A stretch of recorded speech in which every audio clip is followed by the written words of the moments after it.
Hi guys, welcome to Krish talks. Serial എപ്പിസോഡുകൾ ചുരുക്കത്തിലറിയാൻ channel subscribe ചെയ്യുക.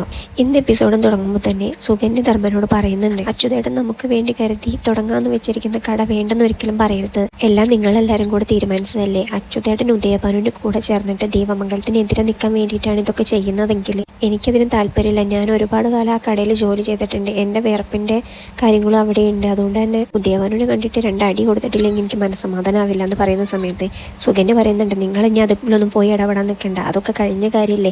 ഇനിയിപ്പോൾ അച്യുതേട്ടൻ നമുക്ക് വേണ്ടി കരുതി വെക്കുന്ന കടേൻ്റെ കാര്യങ്ങൾ നോക്കി നമുക്ക് മുന്നോട്ട് പോകാം. എന്നിരുന്നാലും ഉദയഭാനു ചെയ്തതുകൊണ്ട് നമുക്കാണ് ഗുണം കിട്ടിയത്. അതുകൊണ്ടല്ലേ നമുക്കൊരു പുതിയ കട അച്യുതൻ തുറന്നു തരാമെന്ന് പറഞ്ഞത്. നമ്മളിപ്പോഴും ദേവമംഗലത്ത് നിൽക്കുകയാണെന്നുണ്ടെങ്കിൽ നമുക്ക് ഇങ്ങനെ ഒരു അവസരം വരില്ല. അതുകൊണ്ട് നമ്മൾ ഉദയഭാനുവിനോട് നന്ദിയാണ് പറയേണ്ടത്. ഇനി തർക്കത്തിനൊന്നും പോകണ്ടെന്ന് പറയുന്നത്. ധർമ്മൻ അത് ഇഷ്ടപ്പെടുന്നില്ല. ആ സമയത്ത് അച്യുതൻ അങ്ങോട്ട് കടന്നു വരുമ്പോൾ സുകന്യ കണ്ണും കൈയൊക്കെ കാണിച്ചിട്ട് അച്യുതനോട് പറയാണ് ധർമ്മനോട് അങ്ങനെ നല്ല രീതിക്ക് സംസാരിക്കാൻ. അങ്ങനെ വന്ന് സംസാരിക്കുമ്പോൾ ധർമ്മനൊന്ന് കൂളാവുന്നുണ്ട്. പിന്നീട് കാണിക്കുന്നത് വിഷമിച്ചുകൊണ്ടിരിക്കുന്ന ആനന്ദിനെയാണ്. ആ റൂമിലേക്ക് ആകാശ് കടന്നു വന്നിട്ട്, വാ നമുക്കൊന്ന് പുറത്ത് പോയിട്ട് വരാം. എന്താ ഏട്ട ഈ റൂമിൽ തന്നെ ഇരുന്നിട്ടുണ്ടെന്നുണ്ടെങ്കിൽ സങ്കടങ്ങൾ കൂടുള്ളൂ, കാര്യങ്ങൾ ആലോചിക്കുള്ളൂ. വാ നമുക്ക് ചായ കുടിച്ചിട്ട് വരാം, ഫുഡ് കഴിച്ചിട്ട് വരാം എന്നൊക്കെ പറയുന്നുണ്ട്.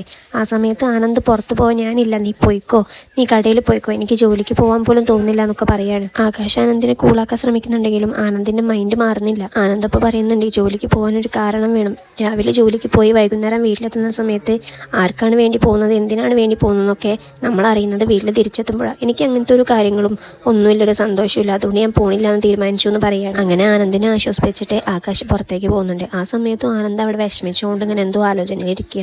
പിന്നീട് അനുശ്രീനെയും കാത്ത് വഴിയിൽ നിൽക്കുന്ന അലോകിനെയാണ് കാണിക്കുന്നത്. അനുശ്രീ അലോകിന്റെ പേരിൽ കൊടുത്ത കേസ് പിൻവലിച്ചതോടെ അലോകിന് അനുശ്രീനോട് പിന്നെയും ഒരു ഇഷ്ടം വന്നിട്ടുണ്ട്. അങ്ങനെ നടന്നു വരുന്ന അനുശ്രീ അലോകിനെ കാണുന്നതോടെ അവൾക്ക് ഭയങ്കരമായിട്ട് ദേഷ്യം വരുന്നുണ്ട്. കാരണം ഒരു സമയത്ത് അവളുടെ ജീവിതം ഇല്ലാതാക്കിയതും നശിപ്പിച്ചതൊക്കെ അലോകായിരുന്നു. അതിനുള്ള ദേഷ്യം അവൾക്ക് എന്തായാലും ഉണ്ട് അവളുടെ മനസ്സിൽ. അലോക് അനുശ്രീനോട് പറയുന്നുണ്ട്, എനിക്കൊരു 5 മിനിറ്റ് നിന്നോട് സംസാരിക്കാനുണ്ട്. നീ എൻ്റെ കൂടെ ഉണ്ടാകുന്ന സമയത്ത് എനിക്ക് ഭയങ്കര ഇറിറ്റേഷനും ഇഷ്ടമില്ലായ്മയൊക്കെ ആയിരുന്നു. പക്ഷെ നീ പോയതോടെയാണ് എനിക്കൊരു ഇഷ്ടം വന്നതും നിന്നെ മിസ് ചെയ്യാൻ തുടങ്ങിയതൊക്കെയാണ്. ഇതൊക്കെ പറയുമ്പോൾ അനുശ്രീ അത് കേൾക്കാൻ തയ്യാറാവുന്നില്ല. അവൾ തയ്യാറാവാതെ തിരിച്ചു പോകുമ്പം അലോക് അനുശ്രീൻ്റെ കൈ പിടിക്കുന്നുണ്ട്. ഇതൊക്കെ പറയുന്ന സമയത്ത് അനുശ്രീൻ്റെ മുഖത്തെ ആ ദേഷ്യഭാവം മാറിയിട്ട് ഒരു സ്നേഹമായി വന്നതുപോലെ ഉണ്ട് കേട്ടോ. ഇതൊക്കെ കണ്ടിട്ടാണ് ആ വഴിയിലൂടെ ആര്യം കടന്നു വരുന്നത്. ആര്യം പെട്ടെന്ന് അവിടെ വണ്ടി നിർത്തിയിട്ട് അലോകിനോട് ദേഷ്യപ്പെടുന്നുണ്ട്. നീ എന്തിനാ അനുവിനോട് സംസാരിക്കുന്നത്? ഒരു തവണ നീ ഇവളുടെ ദീപം നശിപ്പിച്ചല്ലേ, നീ ഇവളെ കാണാനോ സംസാരിക്കാനോ പാടില്ല എന്നൊക്കെ പറയുന്നുണ്ട്. ആ സമയത്ത് അലോക്, എനിക്ക് നിന്നോടല്ല അനുവിനോടാണ് സംസാരിക്കാനല്ലേ എന്ന് പറയുന്നുണ്ട്. അപ്പം ആര്യൻ പിന്നെ ദേഷ്യപ്പെട്ടിട്ട് അനുവിനെയും കൂട്ടിയിട്ട് വീട്ടിലേക്ക് പോകുന്നുണ്ട്. പിന്നീട് കാണിക്കുന്നത് ദേവമംഗലമാണ്. അവിടെ ഗോമതിയും മീനാക്ഷിയും എത്രയും കൂടെ ഇരുന്നിട്ട് പച്ചക്കറി അരിയാണ്. ഗോമതി അപ്പോൾ പറയുന്നുണ്ട്, വീട്ടിലൊരു സ്വസ്ഥത മനസമാധാനം ഒന്നും ഇല്ലാത്ത പോലെയാണ്. നമ്മൾ എങ്ങനെ നടത്തിയത് ആനന്ദിന്റെ വിവാഹം, എന്നിട്ടും ഇത് ഇങ്ങനെ ആയിപ്പോയല്ലോ, എങ്ങനെ അവൾക്ക് നമ്മളെങ്ങനെ ചതിക്കാൻ കഴിഞ്ഞു എന്നൊക്കെ. ആ സമയത്ത് മീനാക്ഷിയും എത്രയും പറയുന്നുണ്ട്, ഉദയഭാനും കുടുംബവും ചെയ്ത് തെറ്റ് തന്നെയാണ്. പക്ഷേ ദേവിയെടുത്ത് ഒരിക്കലും അങ്ങനെ ചെയ്യുമെന്ന് ഞങ്ങൾ കരുതുന്നില്ല.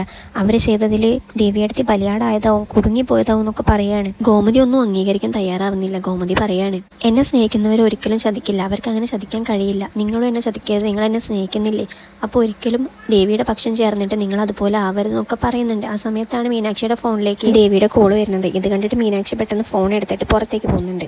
എന്തിനായിരിക്കും ദേവി മീനാക്ഷിയെ വിളിക്കുന്നുണ്ടാവുക? അതറിയാൻ ചാനൽ ഒന്ന് സബ്സ്ക്രൈബ് ചെയ്ത് സപ്പോർട്ട് ചെയ്യണേ.